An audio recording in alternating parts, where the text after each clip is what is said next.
So I was spinning this little bucket here to use as a, actually I was shining it up. It's a galvanized bucket. I was going to use it as a candy dish for Christmas time. But anyway, I wanted to show this thing right here just in case anybody else needs to do this kind of stuff. I came up with this thing a couple of years ago. It's just a giant center, and I've used it quite a bit since then. It's just made out of laminated 3/4 inch plywood. But anyway, I'll show you how it works.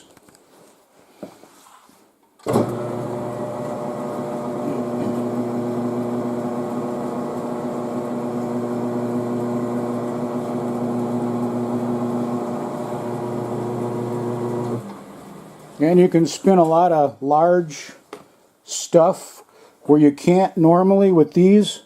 This here is a large center and it's a 3-inch, but a lot of the stuff I do is bigger than 3 inches. Like this piece of pipe here. You can't put that on there, on this one here, because it's not big enough. So anyway, this is going to get shaky. I'm going to take this thing apart and I'll show you what it looks like.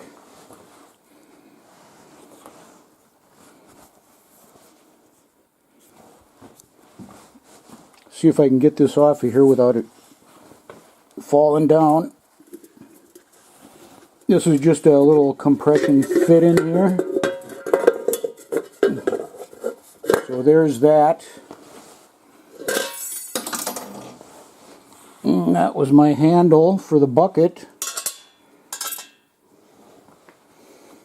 And here, get this out of the way. Anybody who's seasick don't want to watch this. Here, pull this back. So here's what I'm talking about. See, that 3-inch center would never be able to work with this piece of pipe. So this works with everything from 3 inches up to, I haven't measured this, it's like 6 or 7 inches. But anyway, you can spin it just like that. Anything that's too large for the 3-inch. Whoops. So anyway, I'll knock this off of here and I'll show you how it's made. If I can get it off, it's a pretty tight fit.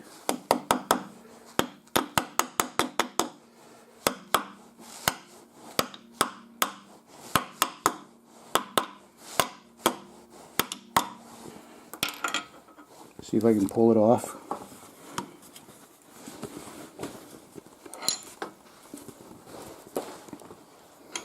Like I said, it's a tight fit.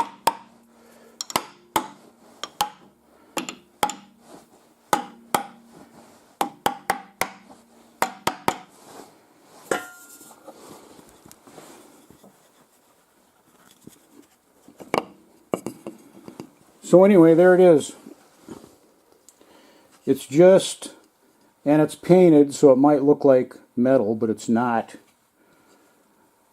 All you got to do is laminate a bunch of 3/4 or whatever, even any kind of wood you want to. Me being a part woodworker and part metal worker, I come up with stuff like this.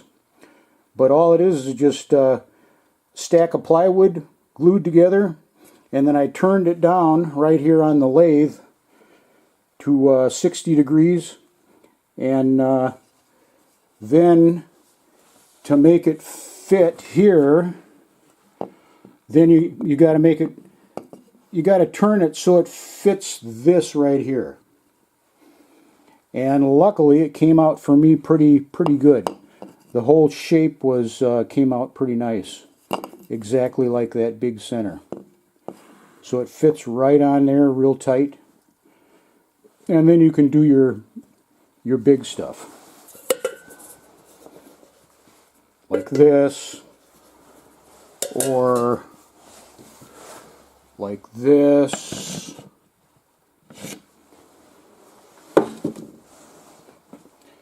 And that's all there is to it. I just thought there might be some people out there that, I'm sure somebody's probably come up with this somewhere along the line, but I have never seen it before. And that's how simple it is if you're doing large stuff. And it works good because if you were to grab that in the jaws, you wouldn't be able to polish the whole thing. So I just push it up against there and then up against there, and then you can polish the whole thing without having the jaws in the way. And you just use a compression fit up against the chuck. So anyway, there's just an idea, and the only reason I made this video is because I thought that was a good idea for anybody that only has a 3-inch center. It's the biggest one I think I could get with a Morris 3 taper on it. I think the biggest I've ever seen in these is maybe a 4, maybe a 5, but then you would get a really big Morris taper for here. And this is the only way to get out of it, I think, is to make your own cone shape like that, and works pretty good. I've used it a lot. So anyway, there's an idea for you.